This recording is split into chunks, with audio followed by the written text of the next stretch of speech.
हम अपने शरीर की संरचना की बात करते हैं, जहाँ पे हमने कहा वायु, जल, अग्नि, पृथ्वी, आकाश। अब ये क्या क्या चीजें हैं, इसको हम लोग बहुत ध्यान से समझेंगे तो समझ में सारी चीजें आ जाएंगी। वायु, जल, अग्नि, ये हमारे 3 बेसिक तत्व हैं जिससे ये सारी संरचना होती है, क्योंकि इन्हीं की हमारे शरीर के अंदर सब संरचना करने के लिए ऊर्जा की जो जरूरत होती है वो सूर्य से मिलती है, और इन सब को जोड़ने के लिए एक ग्रेविटेशनल फोर्स होती है, वो हमारी अर्थ है। अगर आज हमारे अंदर ग्रेविटेशनल फोर्स नहीं होएगी तो क्या होगा? यहाँ पे हम सब बिखर चुके होंगे। एक बड़ी मजेदार वाली बात यह है कि मनुष्य और जानवर में क्या अंतर है। मनुष्य और जानवर में सिर्फ इतना एक अंतर है, ईश्वर ने मनुष्य के अंदर 5 सेंसेस स्ट्रॉन्ग करी है, और जबकि जानवर के अंदर 5 सेंसेस स्ट्रॉन्ग नहीं है। अब ये 5 सेंसेस हैं कौन सी? देखना, सुनना, सूंघना, चखना और स्पर्श का एहसास करना। ये 5 सेंसेस हमारे पास हैं, लेकिन जानवरों के पास ये सेंसेस नहीं हैं। अगर हम कोई भी एक सेंसेस को बहुत ज्यादा बढ़ा देते हैं तो हमारे मनुष्य प्रवृत्ति के अंदर जानवर प्रवृत्ति आ जाती है और हम उसी तरीके से व्यवहार करने लगते हैं। चाहे वो आतंकवादी कहलाए, चाहे वो क्रूर कहलाए, या जो भी आप कहना चाहें आप उसका नाम दे सकते हैं।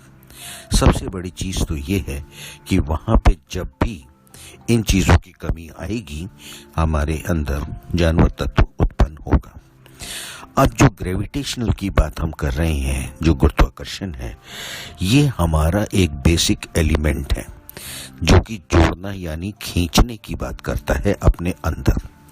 जब हम लोग खींचने की बात करते हैं और अंदर जाने की बात करते हैं तो उससे हम जुड़े रहते हैं, और यही हमारे सबके अंदर एक प्रेम को बढ़ाता है।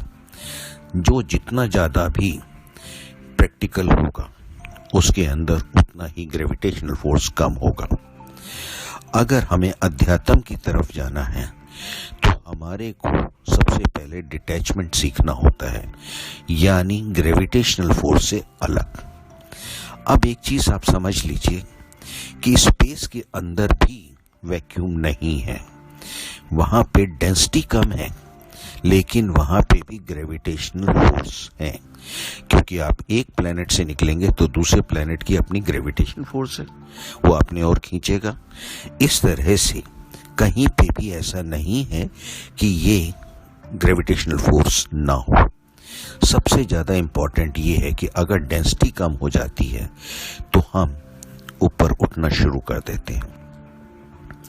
अगर मैं अपने अंदर की बात करूं, हम अपने 7 चक्रों की बात करते हैं, तो यहाँ पे जो रूट चक्र है उसका रंग लाल है, और यही हमारे सबसे नीचे है, जिसकी वजह से हम सब जुड़े हुए हैं। आधार रूट चक्र को हम लोग कहते हैं बेस चक्र, यानी आधार, मूलाधार, यानी ये हमारा मूल आधार है।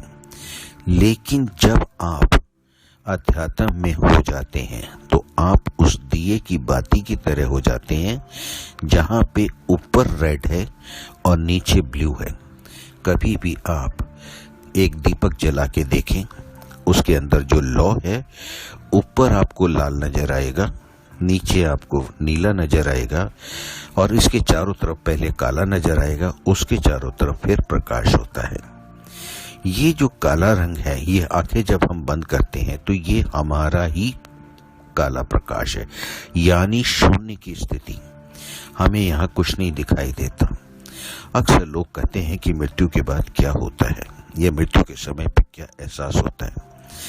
आप यकीन मानिए, मृत्यु के समय पे बहुत तेज प्रकाश दिखने लगता है और हमें अपनी सारी गलतियों का एहसास हो जाता है।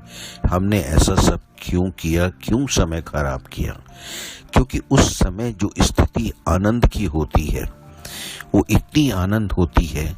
और अक्सर जब कोई प्राण खो रहा होता है तो उसके आंखों में से आंसू आ जाते हैं, पानी आ जाता है और वो रोता है कि हमने गलती करी। इतना सुंदर प्रकाश जो हमारे अंदर ही था उसको हम नहीं पहचान पाए। यकीन मानो, अगर उस प्रकाश को आप लोग पहचान लेंगे और देख लेंगे इसी जिंदगी में, तो बाकी का सफर जो जन्म से मृत्यु तक का है बहुत आनंद से कटेगा।